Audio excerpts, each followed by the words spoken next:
You're listening to Music Tectonics.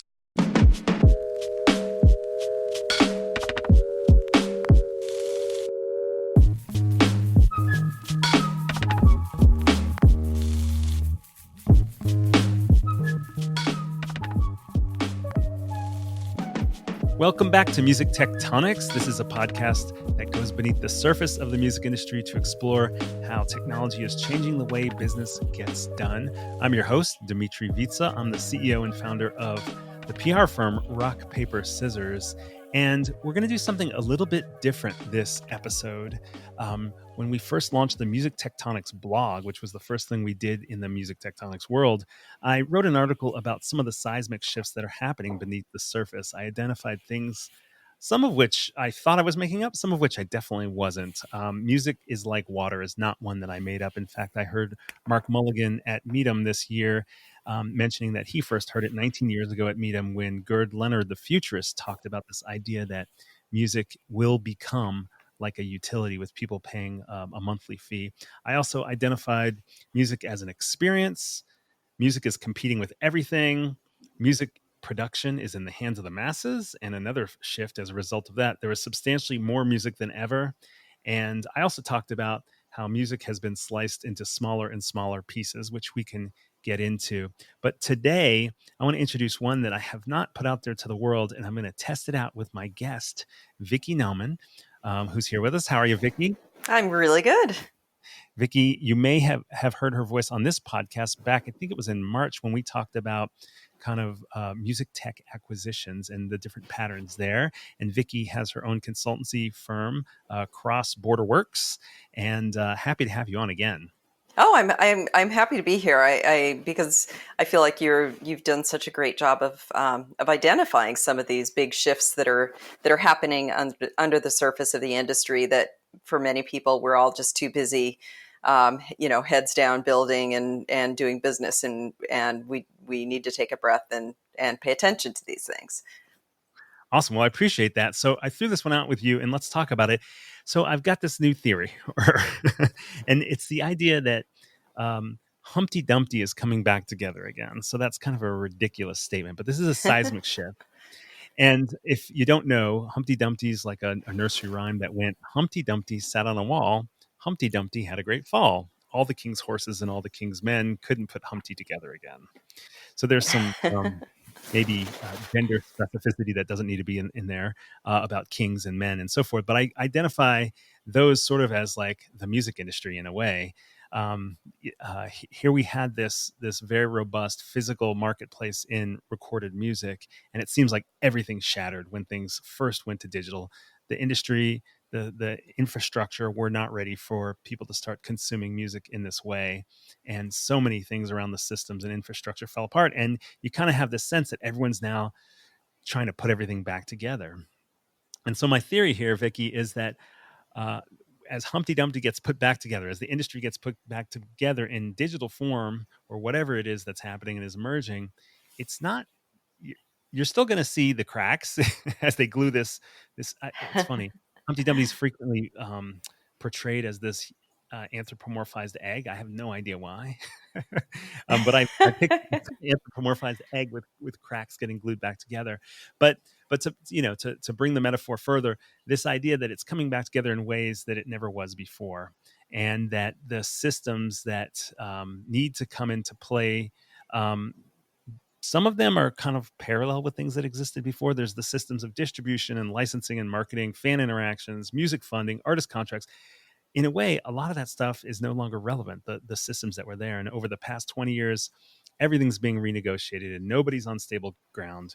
We're putting the industry back together, but since music uses and listening experiences are totally different, all the systems are either being reinvented or even scratched. And in some cases, entirely new types of licenses are required for unexpected uses of music. You look at something like our client LyricFind doing lyric licensing. Lyrics used to be an expense inside liner notes, I guess you could say. And now they're a revenue stream, and there's all these things that need to be in place, or DJ mixes and remixes like by our other client, Dubset. I won't keep talking about all our clients, but the work they do, or things that we're not directly involved with necessarily. But you look at even how user-generated content, little small snippets of music are being used as the soundtrack to memes, and how do you handle that? So just to kick it off, I'm just throwing out some of the ways, and let's just get into it and talk about what do you think of this idea, and what does it make you think of, Vickie? Well, I love this idea, by the way. I love the Humpty Dumpty, and it is, and it is, the industry had a big fall, and it was when Napster came around, and I was working in the industry at that time, and I remember thinking, wow, this is great. All we have to do is legalize this, and we're good. And here I am, 19 years later, still with that same mantra, and it's actually happening. And one of the things that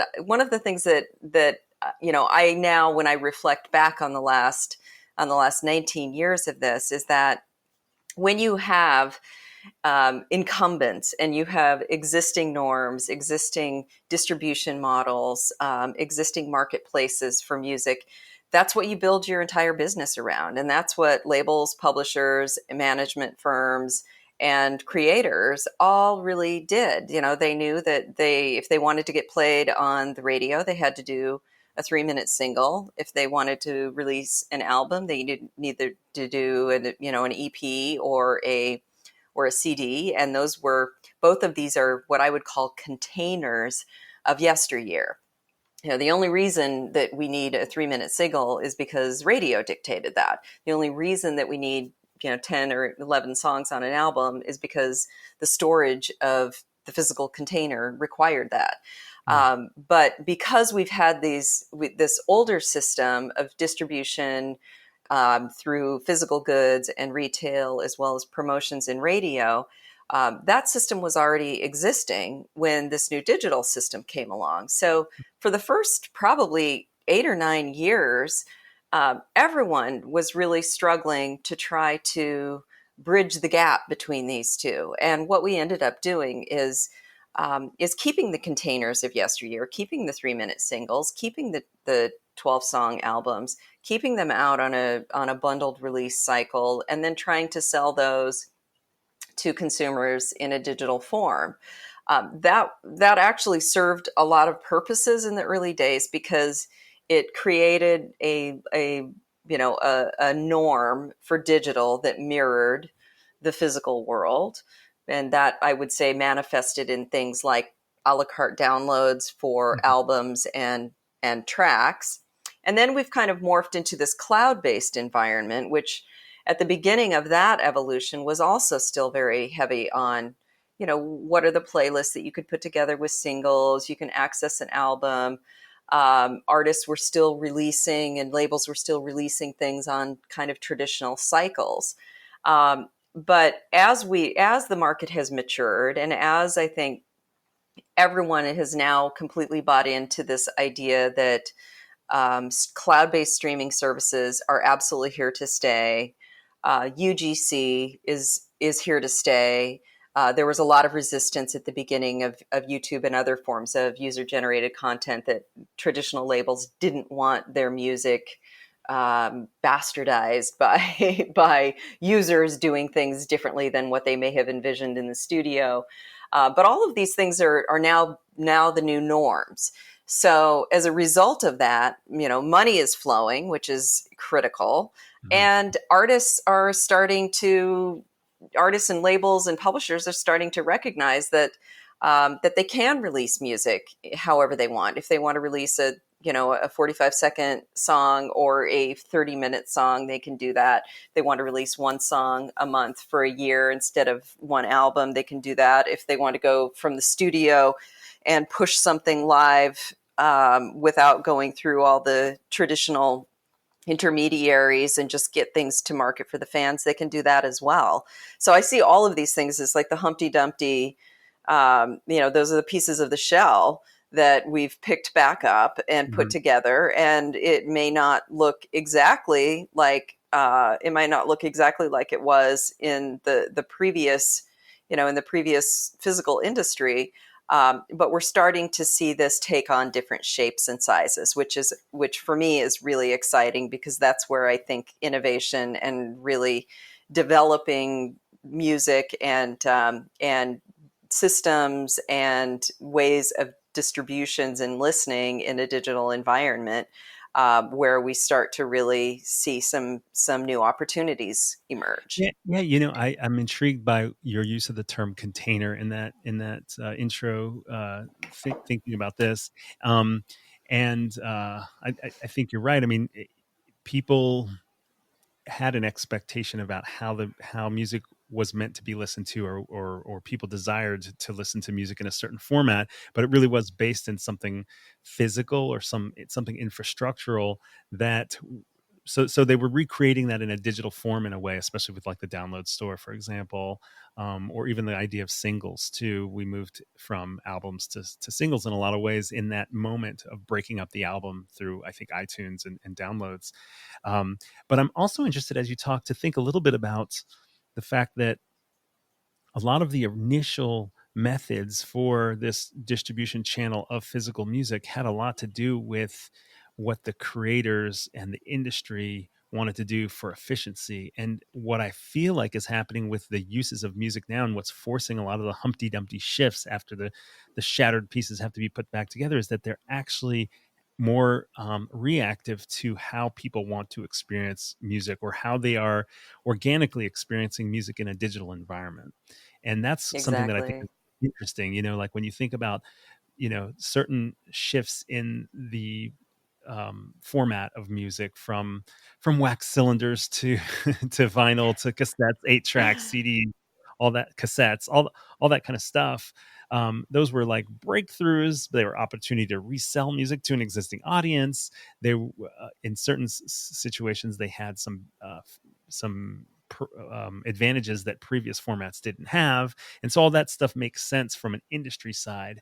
A lot of the stuff that's happening in music use right now, since there isn't a monetization pathway for some of them, don't make sense from an industry perspective, but they make so much sense either for the fan or the fan as creator, which is a whole Right. other seismic shift, which I think is going to continue to feel disruptive to a lot of parts of the industry.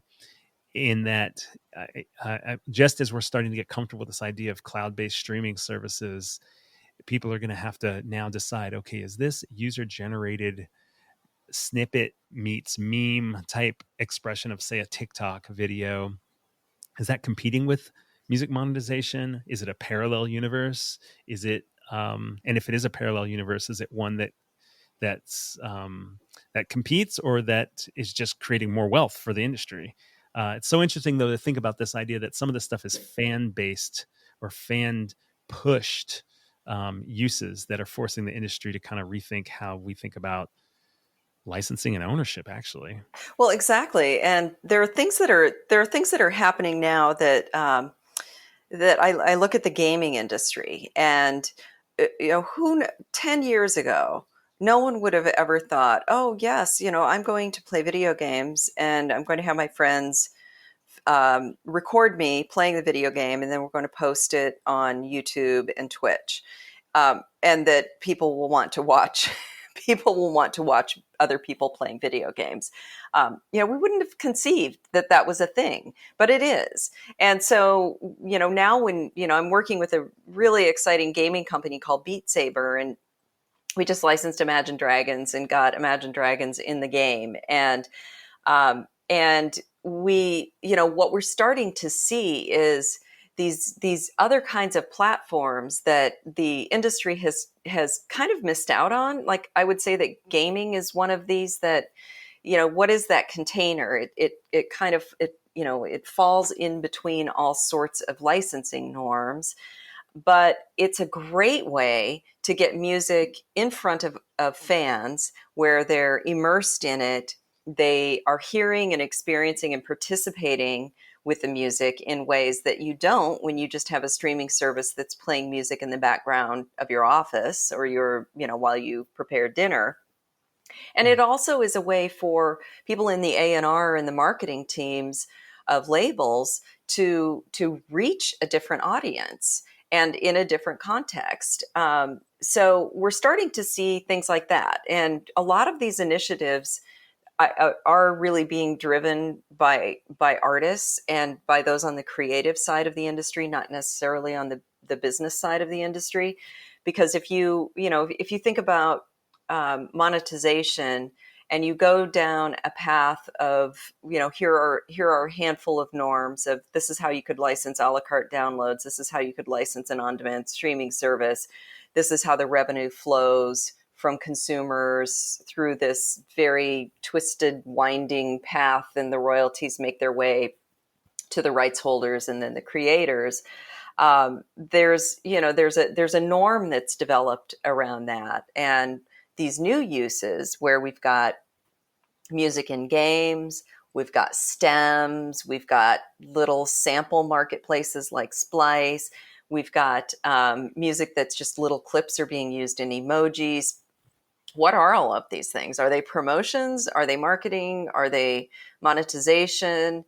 It's all really up in the air. And that makes some people crazy, but it makes me really excited because I love trying to figure out those problems and figuring out, well, we don't have to go with the norm, because the medium, the platform, and the ways that we communicate with consumers in these new environments, it's different. And so it warrants a different kind of thinking around licensing. And I think it's also one of the things that I have to acknowledge some of the labels and publishers, because I do feel like when Humpty Dumpty took that fall, it was pretty rough, and everyone, we were all scrambling to try to come up with models. And I've seen a very distinct shift in the last couple of years, that as revenues have been flowing through streaming services and UGC,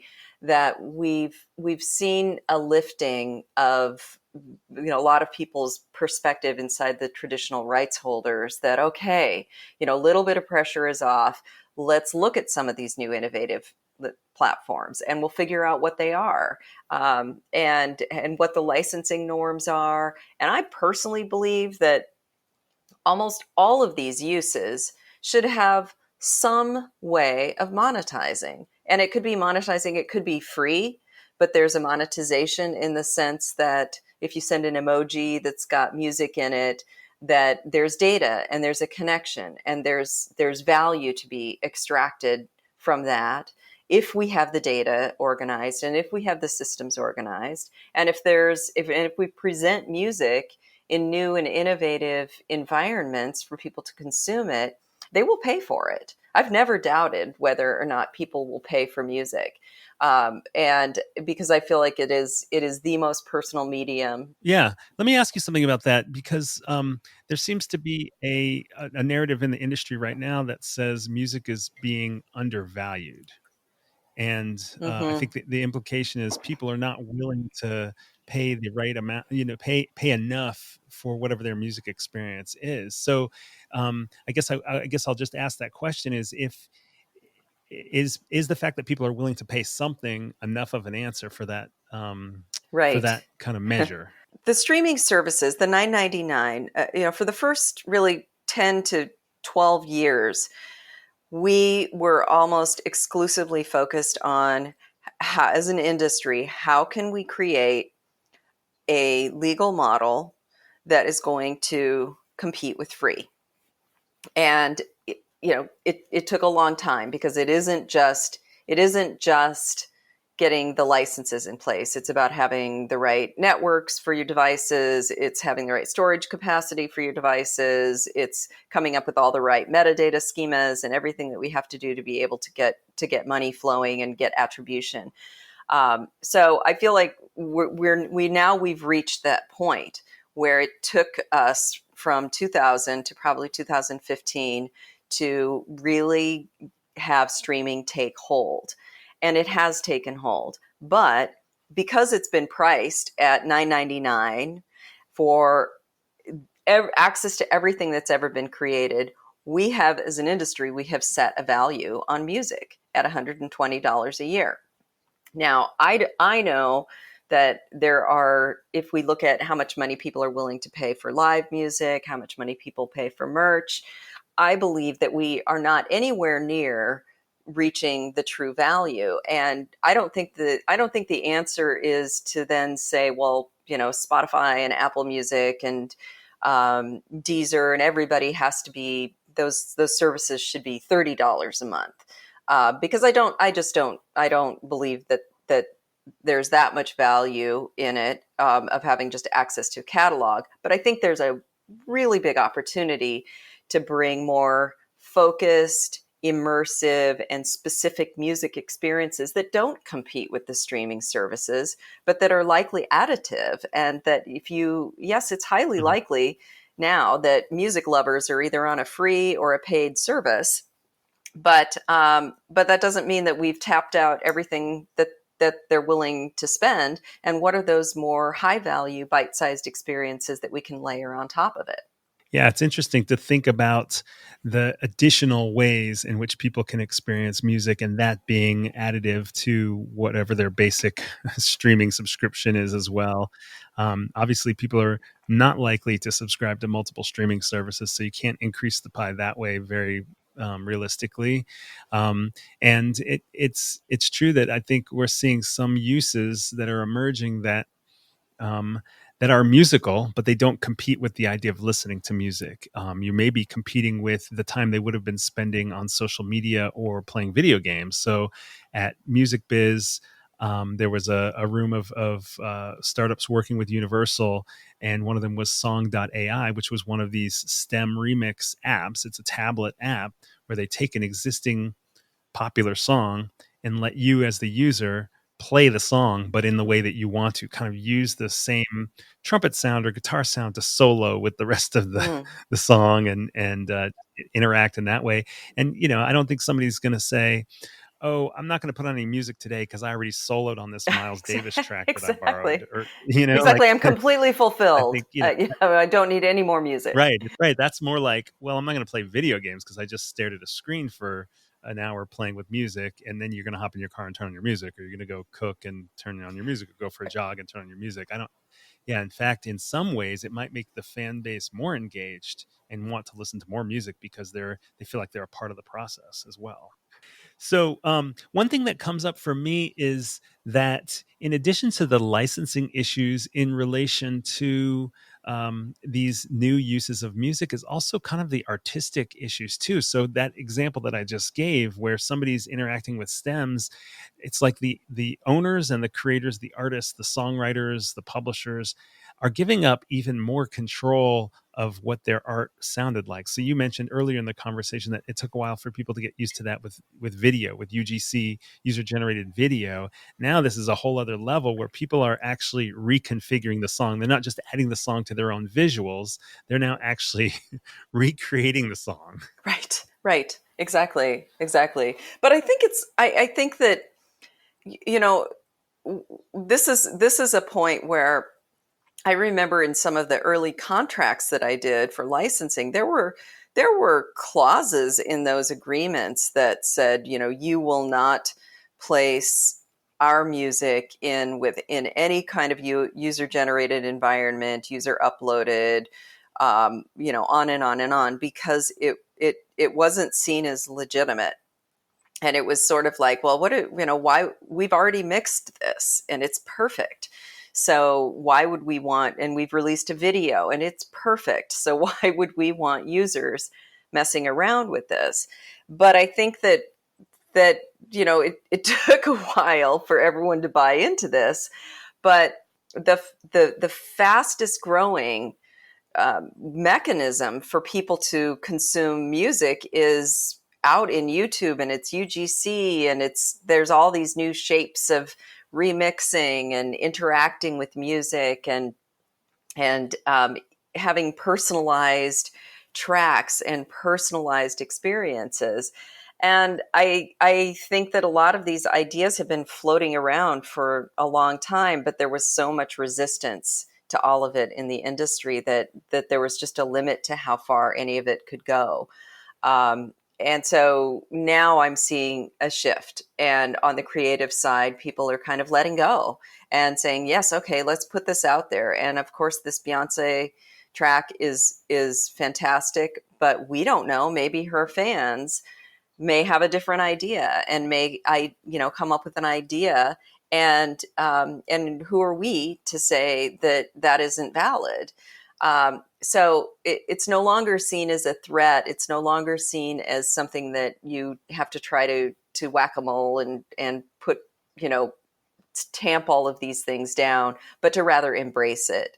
I also feel like on the subject of the devaluing of music, I still believe that there is a ton of money that is just not making its way through the system, and that things like Mm. UGC, where users are uploading music, there's kind of a complex internal process of fingerprinting and metadata identification and claiming of the video, the publishing, and the sound recording.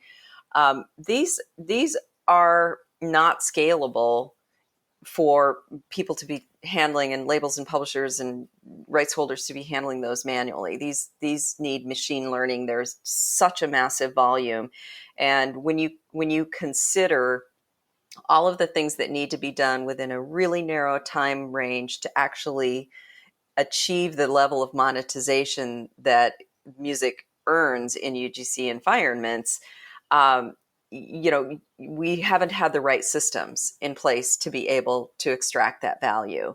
And I think that is also changing. And as the legislation changes with things like Article 17 in Europe, that's going to change the framework around, it's going to change the framework around how music does extract value. But it is, I see no end in sight to the growth of UGC around the world in all different permutations. Something we haven't addressed yet in this conversation, which is sort of a side effect of this, some of the things we're talking about, is that um, as artists are getting, as fans are creating things with artists' content, they feel less connected to the fans, or actually feel less connected to the artists. Hmm. Or to put it another way, as we're using smaller and smaller snippets of music, and as this UGC video content or other content is kind of getting created by fans, the music, these small pieces of music, no longer feel like they're connected to a pathway back to the artist. So I'm curious to see how artists will maintain their relationships with fans if you can slice and dice this music and use it in this different ways. So, I mean, you're already seeing that to some extent when you move from albums to tracks that are now playlists, because people are listening to music based on what they're doing and on their mood, rather than a desire to hear an artist story or artist concept. But as you take these slices of music and put them into user generated content that is connected by a meme, like, oh, look, with this music, you always do this type of movement or this little skit, and we're all going to do thousands of variations of that. The connection that the user has with that with the music is around something that has nothing to do with the artist. Right. Right. Well, it is really fascinating. But when we see how users are engaging with music, I feel like it is kind of, music is ripe for segmentation on not only styles of music and what resonates with different consumers, but also around different experiences and different contexts. It doesn't matter. And in fact, if you have problems sleeping and you need music to put you to sleep, or if you're using music to concentrate on a project that you need to get done under deadline, these kinds of things, you actually don't want music to like, music is medicine. You don't want music to take the front seat of your attention. You want it to be in the background. You want it to create a particular mood and a particular mental state. And then, what does a deep fan engagement look like? Is that more intense experiences like live music or immersive audio or, VR or gaming? These are things where you are really connected. And I also feel like Netflix series, I've gotten turned on to music because of great music supervision. And that's because it's the context in which I'm listening. I feel very connected to hearing an artist and hearing a particular sound. But we're, again, I feel like we're kind of using yesteryear's definition of fan engagement to define, well, are you going to go see a concert because you heard a sample in a song, for that sampled artist? I don't know. Maybe not. But we're just not at I don't think we're at a place still where we understand how the fan and artist engagement is really going to play out over the long run. I personally love using samples and using snippets and having UGC because it lights up music that you would never have heard. And I have this great story where I was in the car with a friend and his kids, and an Erasure song came on. And, my formative music years were in the 80s and 90s, because I'm old.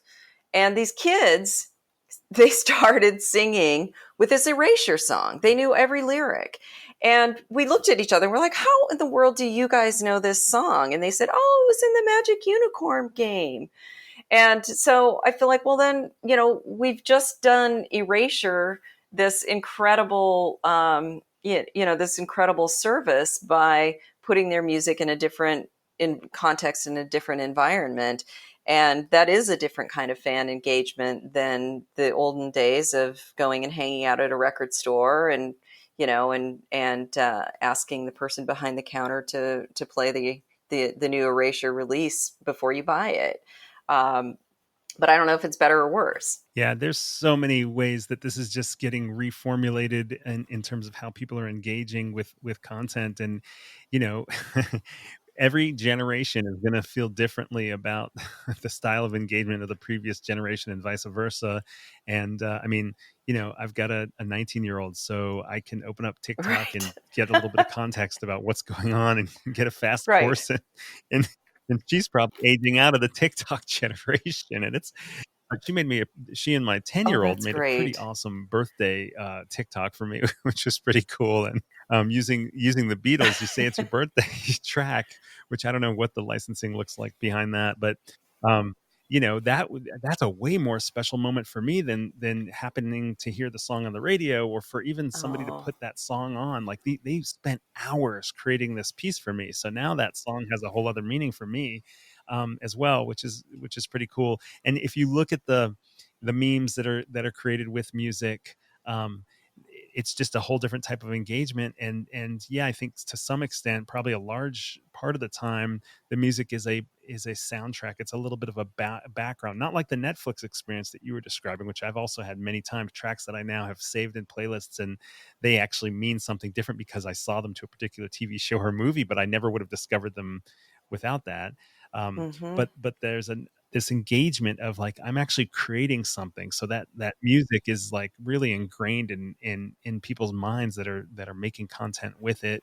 And it will be interesting to see, going back to my question, how does the pathway back to the creator, the artist, building an artist brand around something that's been snippeted here and there.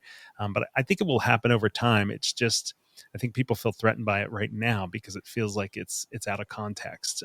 But I think the artists and the creators that are probably going to do the best in the coming years, Right. well, there's no single path to success, first of all. So that's another one of my seismic shifts. So I'm not going to say that only the artists that do this will succeed, because every time you say that, you find out somebody succeeded in a totally different, unexpected way. But I find that you see artists that are very successful with these new formats, they get excited, kind of like you said you were, Vickie. They get excited about the creativity around new ways of engagement. So instead of feeling threatened by it, they're jumping in. And so somebody that is figuring out how to engage on something, a social platform that has this user-generated video and music content, they feel like they're part of creating the wave rather than somebody has taken something from them. So that's an interesting way to kind of go a different direction with what does this mean for the industry. It's about, oh, well, this is, if I want to build an audience there, I have to speak that language and I have to engage in that way. Yes, exactly. I completely agree with you, and that there isn't a formula. But one of the things that I feel we do know is that just trying to get on playlists is not enough. And I feel like there has been this inordinate emphasis to get playlist placement. And we don't know enough yet about that. That feels a lot like the containers of people pitching radio, which was where I used to work in another lifetime, where you've got a funnel of lots and lots of music that you wanted to get into a very, very limited number of outlets. And in yesteryear, before Humpty Dumpty took that fall, it was radio stations, and now we've kind of morphed that into playlists. And I feel like there can be two artists on the same playlist. One blows up and the other one doesn't. We don't know what the science is behind that, and we don't know what the formulas are.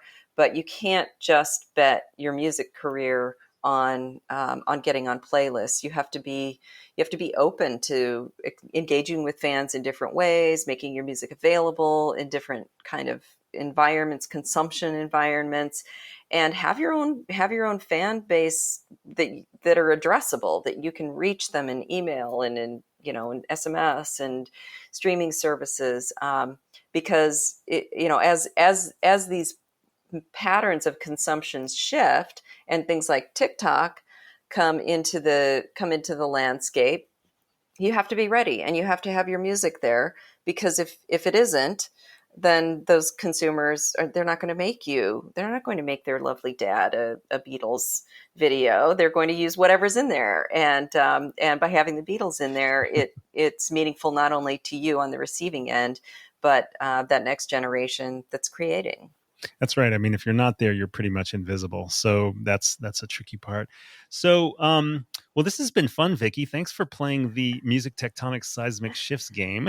I've never structured an episode this way, but appreciate you, taking the risk and going. Yes, exactly. I love the image, and I do feel like we largely have Humpty Dumpty put back together again, but we're still filling in some of those gaps, and we're still figuring it all out. But it's a really exciting time, and I definitely appreciate you spotlighting all of the underlying shifts that are happening as a result. Cool. I appreciate that, Vickie. And, maybe it'll turn out the egg metaphor was right, but it wasn't an egg like a raw Exactly. egg. Maybe it was one of those eggs that's been soaked in vinegar and turned into a rubber ball. And so all I know. Well, after having seen, and lived through that period where, the revenues were tanking and there was just a lot of chaos and we didn't have any sort of paved paths forward. I do feel like this industry is almost undisruptible, because if you have that fan and artist engagement, this industry is not at risk. It's all of the people in the middle, and it's all of the structures and all of the ways that we do business that have to change. But that foundation is absolutely been there, and so I think that the Humpty Dumpty may have fallen, but I don't think that anyone ever saw that.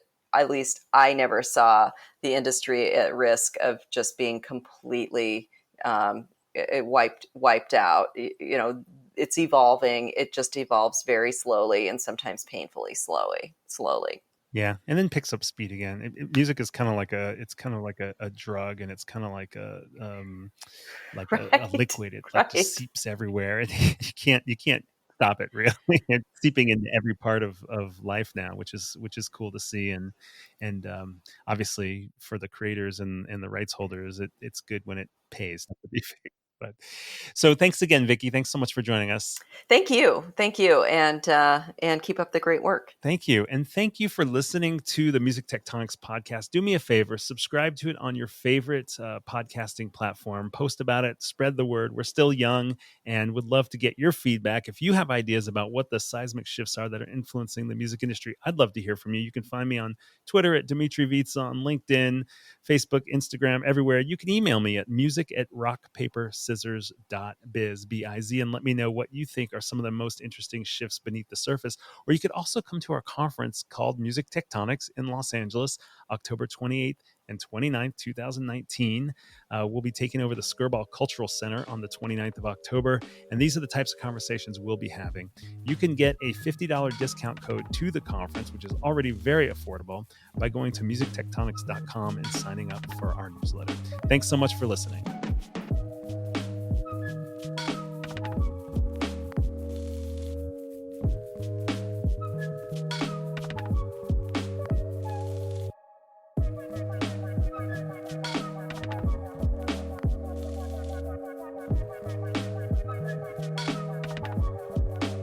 You're listening to Music Tectonics.